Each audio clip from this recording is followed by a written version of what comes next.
Yo, I got a question. Okay, I got an answer. You ever think about what the first anime was? What do you mean? Like, who was the first dude to draw something and then make it move and then put that on a film reel and then be like, boom, now we got animation. Like that dude had to be a genius or something, right? I don't know, to be honest with you, but you might be on to something. Hold on. Okay. Man, how does he do that? Where did he even go?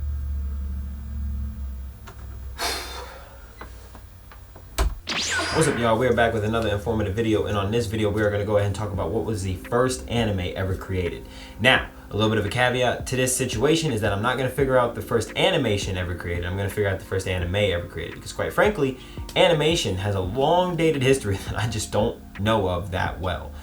But I do know that anime first started in 1917, but I'm not really sure if it's anime or if it's the anime that we know of today, or if it's just animation.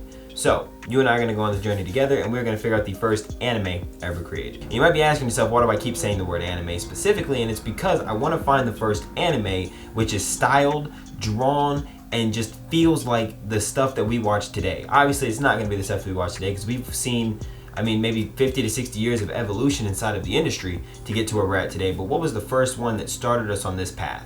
So, let's get into it. So, the year is 1917, and our protagonist is Shimokawa Oten, who created the first technical anime by using chalk, and he drew it on a nitrocellulose sheet of paper, and then he took that and he ran it together and animated it, and it lasted a little bit less than 5 minutes, and it had no sound. So that happened during World War II, and in that same year you had two other gentlemen by the name of Junichi Koichi and Saitaro Kitayama, who also created animated shorts, and both of theirs were under 4 minutes, had no sound, and they used a benchi to narrate, and they were pretty much made the exact same way. So all three of these gentlemen actually became to be known as the godfathers of anime. So while this might be the start of animation in Japan, this is certainly not the start of anime, because it's just not quite the same. So we jump forward to 1933, where our new protagonist, Kenzo Masaoka, hope I said that right, created the first actual animation that used pre-recorded voices, and that lasted about a whole 10 minutes. Plus, it took almost an entire year just to make this one animation that lasted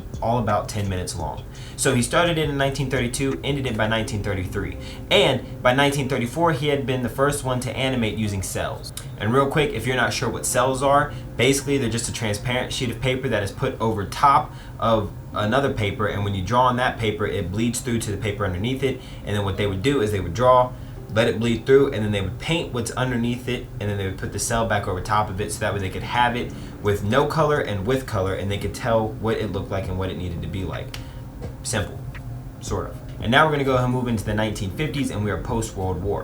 In 1948, Japan Animated Films opened up their doors and started creating what they thought was anime, but it wasn't actually the anime that we know and love today. And they didn't quite have a good grasp on it, and that eventually led to their downfall. And with them downfalling in 1958, Toei came in and bought them out. Yeah, that Toei. Toei would then go on to produce Hakujaden, which is Tale of the White Serpent. And this is actually the first full-length, full-color animated film inside of Japan, with the same sort of animation style that we know of today that we call anime. So Toei was actually responsible for taking everything that the prior Japanese men put together, and all the tools that they used and all the things that they created and everything that they discovered. Toei put it all together and used all of that as a way to make the animation style that we know of today and consider anime. And that's kind of cool, because Toei, I mean, is responsible for some of the biggest shows ever. Movies, shows, commercials. I mean, Toei's been a part of it all. And on top of that, they didn't even really start as an animation firm. Well, I don't know what they really started out as, but they didn't start as an animation firm, because it wasn't even until 58 or I think 62 that they opened up their doors and started doing animation. So it's pretty cool. Nice to know. So that's where the first anime came from. Whether you want to consider it in 1917, whether you want to consider it in 1933, or whether you want to consider it in 1958, you can consider whenever you want to consider it. But the first animation with the style of animation that we consider anime today was Toei Animation. They did it.